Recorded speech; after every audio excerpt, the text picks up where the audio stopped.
সত্যি করে বলো তো আমার বিয়েটা কবে দিবে?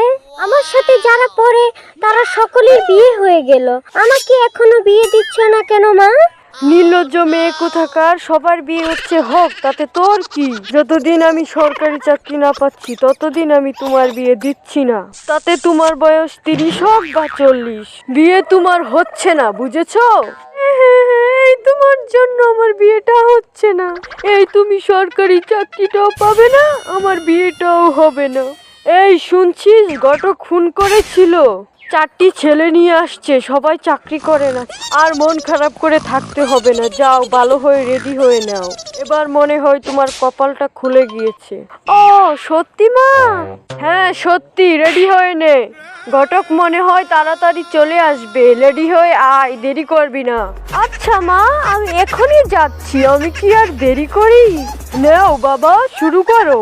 আন্টি, আমার নাম সেন্টু। বাহ মা, নামটা কত সুন্দর। নামটা যেন কেমন বন্ড বন্ড মনে হচ্ছে। বাবা, তুমি দেখতে তো বেশ সুন্দর আছো, নিশ্চয় সরকারি চাকরি করো। না আন্টি, আমি সরকারি চাকরি করি না, আমি একটা প্যাকেট কোম্পানিতে চাকরি করি, এই মাসে 2 লাখ টাকা স্যালারি পাই। কি, তুমি সরকারি চাকরি করো না? তাহলে তুমি এখানে কেন? মা, আমি বিড়ি কোম্পানিতে চাকরি করি। শাশুড়ি আম্মা, আপনি শুনে অবাক হবেন না, আমি বেতন একটু বেশিই পাই। আমার বেতন টেতন নিয়ে আমার কোনো সমস্যা নেই। কি ভাবছেন শাশুড়ি মা, আমি বিড়ি কোম্পানিতে চাকরি করে বলে কি আমি বিড়ি খাই? না না, ঠোঁট আমার এমনি কালো শাশুড়ি মা। না না না, সরি আন্টি, আমি কিন্তু ভালো ছেলে আন্টি। তোমার কালো ঠোঁট সাদা হলেও তাতে আমার কিছু যায় আসে না, আমার চাই শুধু সরকারি চাকরি, তাহলেই সব বিড়ি কোম্পানি টম্পানি কোনো কাজে আসবে না। তুমি আসতে পারো বাবা। নেক্সট। বাহ, ছেলেটি কত সুন্দর দেখতে। ও মা, দেখো না ছেলেটি কত সুন্দর, মনে হয় সরকারি চাকরি করে। এই ছেলেকে দেখতে কেমন বকাটি বকাটি মনে হচ্ছে। তো বাবা, তোমার বাড়িতে কি চিরুনি টিরুনি নেই? গোলা কাকের বাসা করে রেখেছো কেন? আসলে শাশুড়ি আম্মা, সরি আসলে আন্টি, এটাই এখনকার ফ্যাশন। তাছাড়া কাজের চাপে চুল আঁচড়াতে সময় পাই না। তো বাবা, তুমি নিশ্চয় সরকারি চাকরি করো, তাই তোমার এত কাজের চাপ। না আন্টি, এগুলা কি বলেন? ওই সব সরকারি চাকরি করি না, সব চাকরি আমার একদমই পছন্দ নয়। আমি একজন ফালতু টিকটকার, আমার মাসিক বেতন হচ্ছে 5 লাখ টাকা। আপনি ভেবে দেখেন, আমি স্বাধীনভাবে কাজ করি। আর যখন মনে হয় টিকটক করি, যখন মনে হয় মেয়ে নিয়ে নাচানাচি করি, আমি স্বাধীনভাবে কাজ করি। আপনি ভেবে দেখতে পারেন, আমি একজন ফালতু সেলিব্রিটি। এইসব টিকটকার কি? হ্যাঁ, আমি চিনি না, এইসব ফালতু কথা বলবে না, ঠিক আছে? কি আজে বাজে মেয়ে নিয়ে নাচানাচি করে, কি বলে এইগুলো? মা, ও মা গো, সুন্দর ছেলে, এই ছেলেটা আমার খুব পছন্দ হয়েছে মা।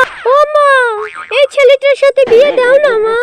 আন্টি, আপনি যা মনে করছেন তা না, মাসে কিন্তু আমার 5 লাখ টাকা থাকে। দেখো বাবা, তুমি আমাকে টাকার রূপ দেখাতে এসো না।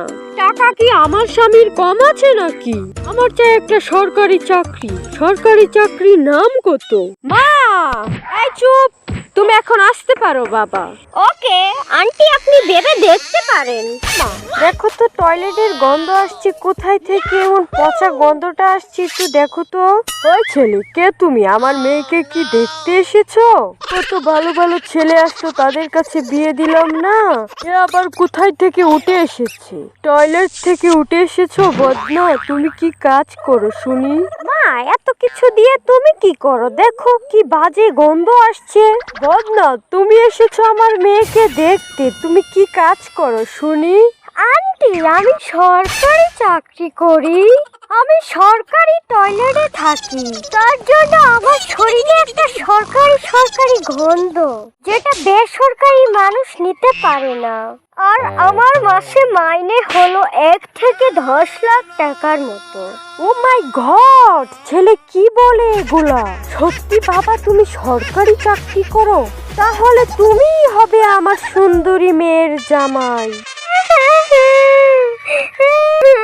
না, আমি আর বিয়ে করবো না। তুই বিয়ে করবি না? তোর গাড়ি বিয়ে করবে।